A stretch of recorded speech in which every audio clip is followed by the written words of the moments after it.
Hello, and I am super excited because I'm in my kitchen and I'm going to show you all how to make gluten-free brownies.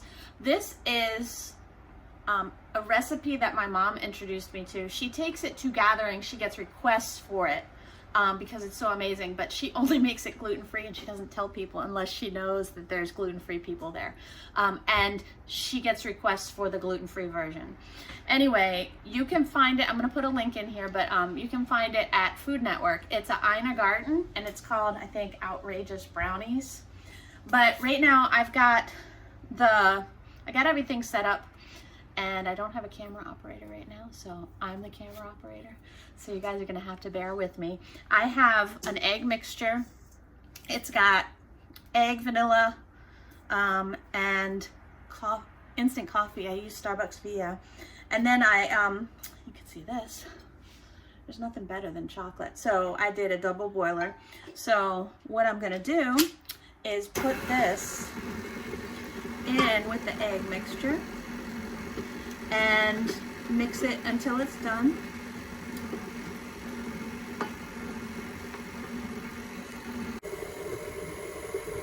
So we're mixing the warm chocolate and butter with the eggs. The recipe says stir, but I've got the stir setting on my mixer.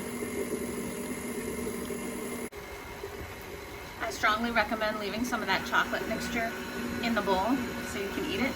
It's delicious. It's just butter and semi-sweet chocolate chips and then unsweetened chocolate over a double boiler. And this smells amazing because what I can smell right now is the coffee and the chocolate and the vanilla together. It smells amazing. So then here is the extra awesome trick. Get yourself some, you see it says measure for measure. It could say measure for measure. I got chocolate all over. Measure for measure or 1-to-1, or you see, I don't know if this is backwards for you, but it says 1-to-1 substitute for wheat flour.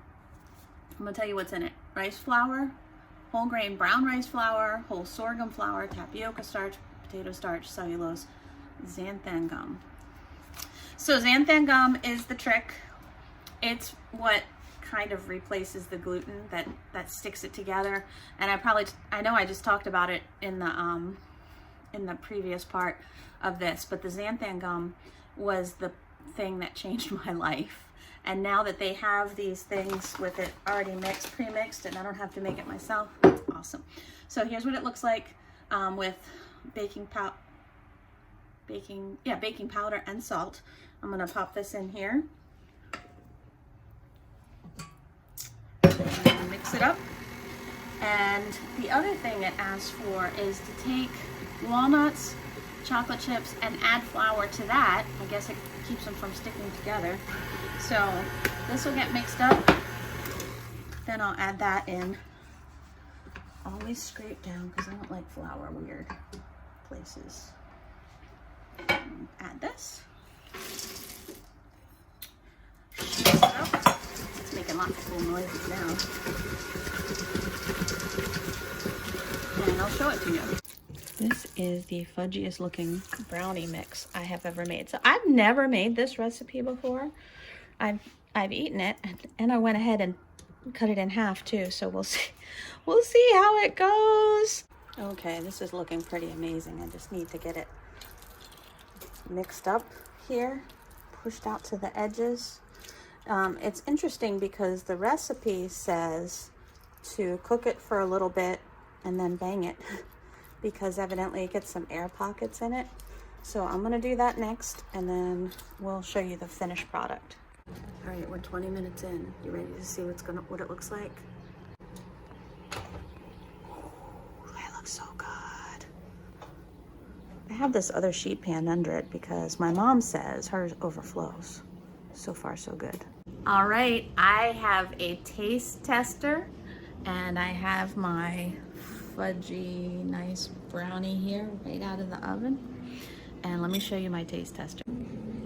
Here is my adorable taste tester, Chuck. All right. And you ready to try this out? Have a fork. I live to serve. Keep smiling.